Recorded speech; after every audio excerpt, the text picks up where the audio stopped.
Moniruzzaman sir Eid উপহার দিছে বুঝছো, স্যারের জন্য একটু দোয়া করো। স্যার হচ্ছে গিয়ে সরকারি অ্যাটর্নি জেনারেল গণপ্রজাতন্ত্রী বাংলাদেশ সরকারের একজন হচ্ছে গিয়ে আইনজীবী, তো স্যারের জন্য একটু দোয়া করো। আর এটা হচ্ছে স্যার তোমাকে ঈদের উপহার পাঠাইছে। আমি তো অসুস্থ নাহলে বাড়ি থাকো দেশটা, আমি তো অসুস্থ বলে যেতে পারলাম না, তো এটা নাও। মোহাম্মদ মনিরুজ্জামান স্যার, সহকারী অ্যাটর্নি জেনারেল গণপ্রজাতন্ত্রী বাংলাদেশ সরকারের পক্ষ থেকে ঈদ উপহার। সবাই তার জন্য দোয়া করবেন। এটা দ্বিতীয় থেকে মনিরুজ্জামান স্যার, এই জায়গায় লেখা আছে বুঝছেন নাম, স্যারের জন্য একটু দোয়া করবেন আপনারা। হ্যাঁ স্যারের জন্য দোয়া করবেন যেন সে এইভাবে আপনাকে ফাঁসির সময় থাকতে পারে। যান আরেকটা নিয়ে আপনি আগে আগে আগে না আইলো সকালে ওই যে কোটে গেল টমে চলে আইছে,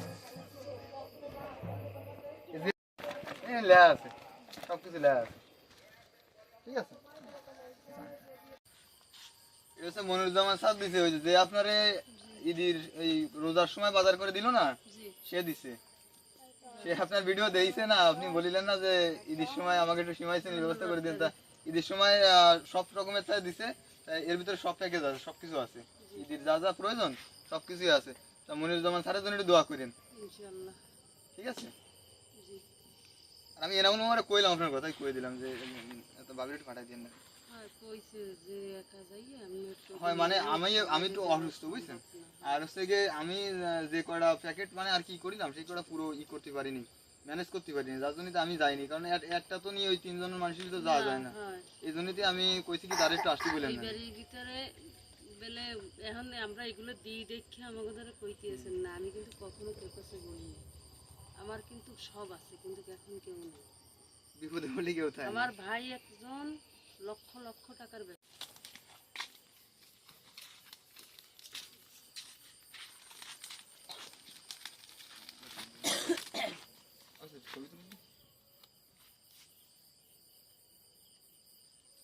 সারা জন্য একটু দোয়া করো, নামাজ পড়ে সারা জন্য মনিরুজ্জামান স্যারের জন্য একটু দোয়া করো।